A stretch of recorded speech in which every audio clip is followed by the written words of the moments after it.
Hello friends, তো তোমরা সবাই কেমন আছো? আশা করছি তোমরা সবাই ভালোই আছো। পুজো মানেই হলো আমাদের মনের অনেক অনেক আনন্দ আর শান্তি, আর তার সাথে পুজোর ব্যস্ততা। আমার ঘরের গোপালই স্নান করা হয়ে গেছে, আর আমি জামা কাপড় তার আগে থেকেই রেডি করে রেখে দিয়েছি। আর এই জামা কাপড়গুলো ওনাকে পরিয়ে আমি রেডি করে দিয়েছি। দেখুন কত সুন্দর লাগছে আমার গোপালকে।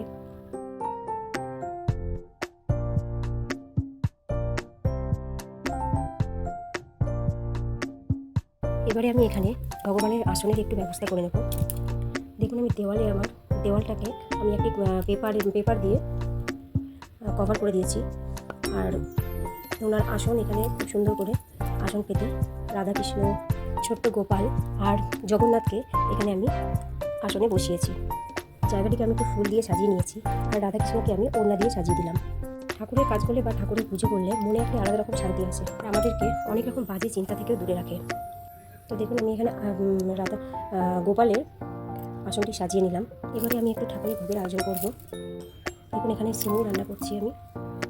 কড়াই সিমুই হচ্ছে, আর একদিকে দুধ ফুটতে দিয়েছি। দুধটা জাল দেওয়া হয়ে গেলে আমি একটু সিমুই দিয়ে দিয়েছি।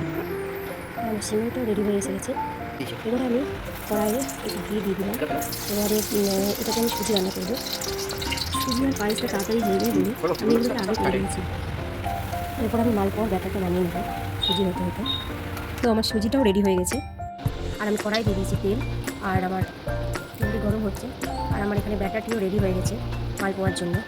এবারে আমি একটু একটু করে মালপোয়া হতে দিয়ে দেবো। যতক্ষণ এখানে মালপোয়াগুলি হচ্ছে, আমি এক সাইডে ইন্ডাকশানে দুধ বসিয়ে দিয়েছি একটু ক্ষীর বানানোর জন্য। এদিকে ক্ষীর বসানো আছে, আর অন্যদিকে মালপোয়াগুলি হচ্ছে। একসাথে ক্ষীরটি তৈরি হয়ে গেছে। খুব ভালোই হয়েছে ক্ষীরটি। ঘরে বানানো ভোগে কখনো কখনো ঠাকুরকে দিতে ইচ্ছে করে। তাদের থেকে মিষ্টি ফল এমনিতে আনাই হয়, তাছাড়া নিজে ঠাকুরকে বানিয়ে কিছু দিলে সেটার মজাটা একটু বানাবো। এখানে আমার ক্ষীরটি তৈরি হয়ে গেছে, আর আমি একটি বাটিতে ক্ষীরটিকে বের করে নিয়েছি। আর অন্যদিকে দোকান থেকে আনা হয়েছিল একটু মাখন। এই মাখনটিকেও আমি ঠাকুরের একটি থালাতে প্লেটে আমি সাজিয়ে নিয়েছি। মাখনটা এখানে খুব সুন্দর পাওয়া গেছিলো। আগে মাখন বলে সেরকম কিছু পাওয়া যেত না, বাটার এনেই আমি ভোগ লাগাতাম, কিন্তু এখন বাজারে মাখন খুব সুন্দর মাখনটি পাওয়া যাচ্ছে। বাকি সব আইটেমগুলিও আমি একে একে সাজিয়ে নিয়েছি।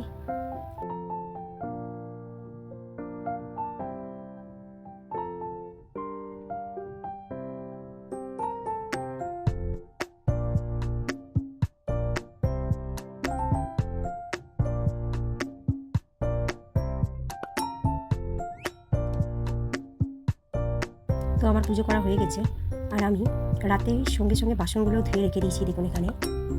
জয় শ্রীকৃষ্ণ, রাধে রাধে।